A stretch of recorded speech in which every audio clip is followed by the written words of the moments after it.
बच्चों, स्वागत है आपका हमारे चैनल में।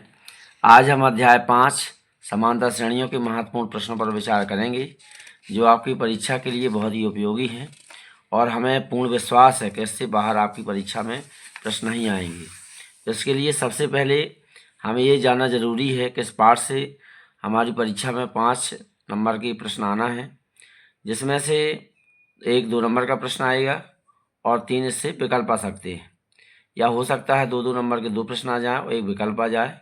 तो इसके लिए आप देखें, ये दिया गया है सूची की प्रत्येक संख्या का एक खाली स्थान कहलाता है। तो यहाँ खाली स्थान के रूप में आ सकता है, यहाँ पर आपको पद भर देना है। ठीक है। इसके बाद इस समांतर श्रेणी का आपको व्यापक रूप दिया गया है, a + d, a + 2d, a + 3d, जो समांतर श्रेणी का व्यापक रूप होता है। ये आपको परिभाषा दी गई है। एक समांतर श्रेणी संख्याओं की एक ऐसी सूची है जिसमें प्रत्येक पद पहले पद के अतिरिक्त अपने पद में एक निश्चित संख्या जोड़ने पर प्राप्त होती है।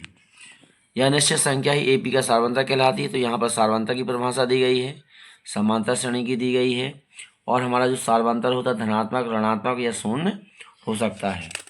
ऐसे ध्यान से देख लेना है। इसके बाद अगले प्रश्न में आए तो हमें एक परिमित एपी और अपरिमित एपी की परिभाषा दी गई है, ये भी हमें ध्यान से देख लेना है। इसके बाद जो उदाहरण नंबर 1 है, बहुत ही महत्वपूर्ण प्रश्न है, इसे आप पढ़ेंगे और ध्यान से देखेंगे। इसके बाद अगले प्रश्न में चलेंगे। यहाँ पर आपको प्रश्नावली 5.1 मिलेगी।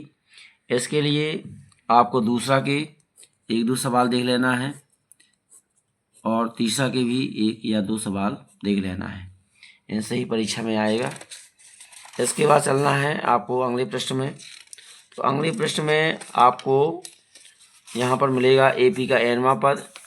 तो एपी के nवें पद को तैयार कर लेना है, an बराबर a + n - 1 × d। इसके बाद उदाहरण नंबर 3 दिया गया है, इसे देखना है। इसके बाद उदाहरण नंबर 7वां बहुत ही महत्वपूर्ण है, इसे भी देख लेना है।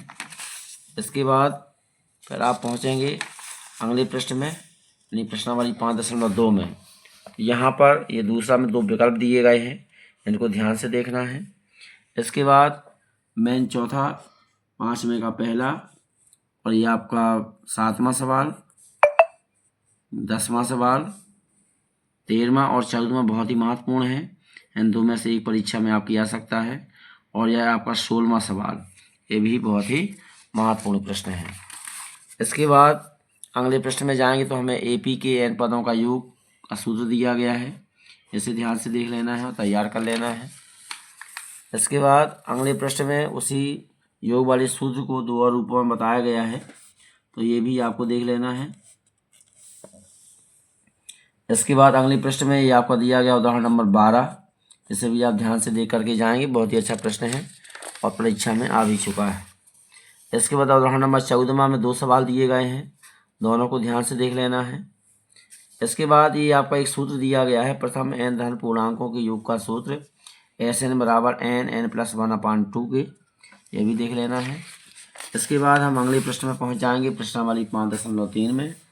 पहले का पहला, दूसरे का पहला, तीसरे का पहला और 10वां। इसके बाद आपको मेन 5वां सवाल, 6वां, 7वां, और इसके जो मुख्य महत्वपूर्ण प्रश्न है वो आपके 12वां, 13वां और 14वां। हम विश्वास के इनसे बाहर जो है आपकी परीक्षा में प्रश्न नहीं जाएंगे। इसके बाद अगले प्रश्न में चलेंगे।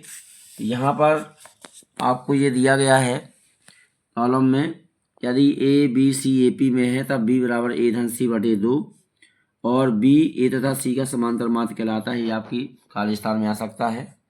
धन्यवाद।